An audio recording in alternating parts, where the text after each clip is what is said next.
Is her and her husband, Nicholas Fisher. They would own this inn called the 6 Mile Inn, just on the outskirts of town. Now, it was the perfect spot. Back then, the fast mode of transportation, that would be carriage, just like this. Now, imagine going 6 more miles after traveling all day at this pace.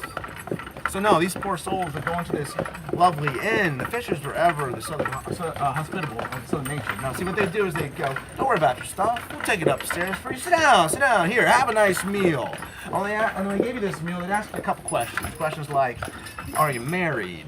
Do you have any kids? Do you live with anybody? Basically, they'd ask you, is anybody gonna miss you?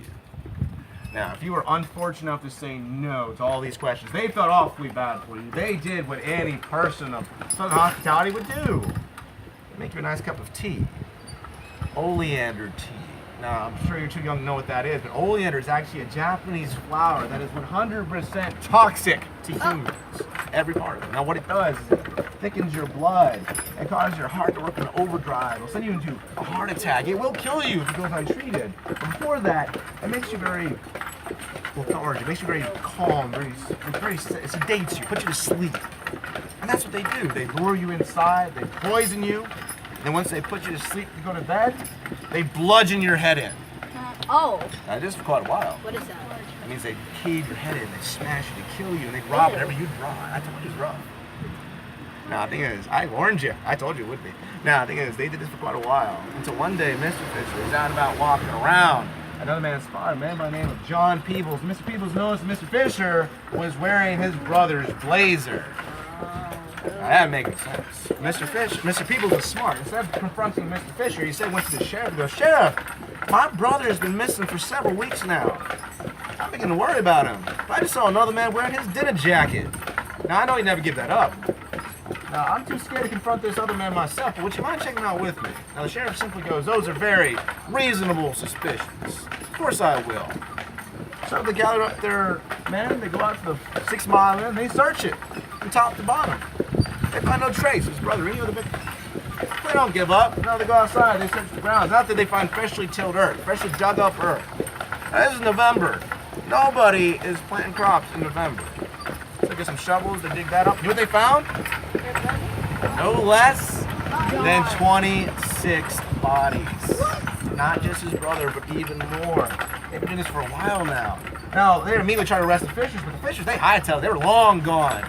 This was in 1819. They were not captured until 1820, but as soon as they were captured, they were immediately tossed to the judge and jury.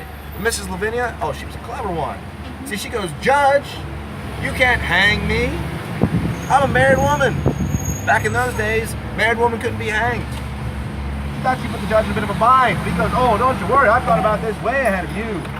Now, see, I plan on hanging your husband on Friday. I'm going to hang you on Monday. See, there's no crime against hanging a widow. But even then, she still had a couple cards up her sleeve. She makes 2 requests. The first request is on the day of her hanging, and she walks from the Old City Jail across the peninsula to the gallows, and she'll be allowed to wear her wedding dress. And her second request is that once she reaches the gallows, she'll be allowed to address the audience. Now, finally, that day comes. She walks out of that building, she goes up the street. Every single man that she saw, she offered him her hand in marriage. Now, exactly why she was a pretty little thing, but nobody was that stupid.